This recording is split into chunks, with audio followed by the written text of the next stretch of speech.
येणाऱ्यांचे स्वागत करतात ती घराची दारे।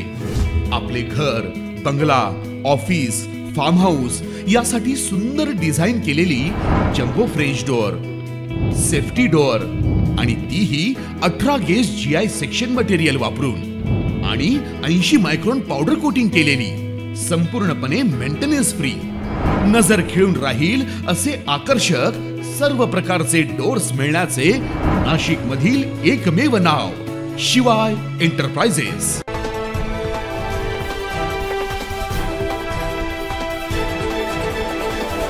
नाशिक दिंडोरी लोकसभेसाठी आज प्रचाराचा शेवटचा दिवस।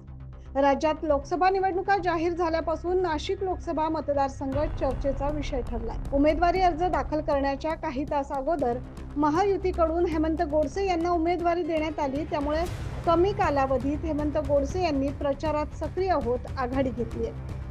केंद्रीय मंत्री नितीन गडकरी यांच्या पाठोपाठ हेमंत गोडसे यांच्या प्रचारार्थ केंद्रीय मंत्री रामदास आठवले आज नाशिक दौऱ्यावर आहेत। यावेळी आयोजित प्रचार सभेत बोलताना केंद्रीय मंत्री रामदास आठवले यांनी उद्धव ठाकरेंनी काँग्रेस आणि राष्ट्रवादी सोबत जाऊन चूक केली, तसेच मी ज्यांच्या विरोधात जातो त्यांचा सत्यानाश होतो असंही सांगितलं। तुम्ही आमच्यासोबत राहिला असता तर शिवसेनेमध्ये खूप होत नव्हती आणि तुम्हाला उभाटा नावाचा पक्ष स्थापन करण्याची आवश्यकता नसती। शिवसेना पक्ष तो राहिला असता, पण तुम्ही चूक केलेली आहे।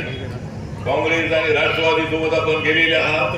जा, तुम्हाला जिकडे जायचं असेल तिकडे जा।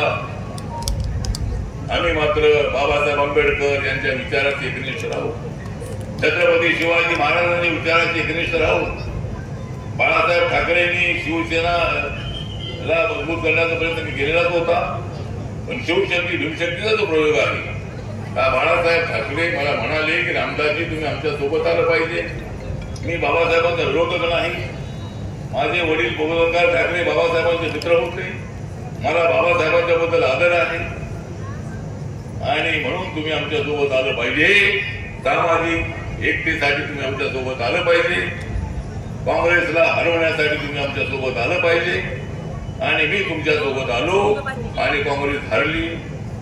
त्यांच्या सोबत मी जातो, मी ज्यावेळेला काँग्रेस सोबत होतो त्यावेळेला शिवसेना भाजप हरली, म्हणजे मी ज्यांच्या बाजूला जातो ते जातो तर सत्यानाश होतो।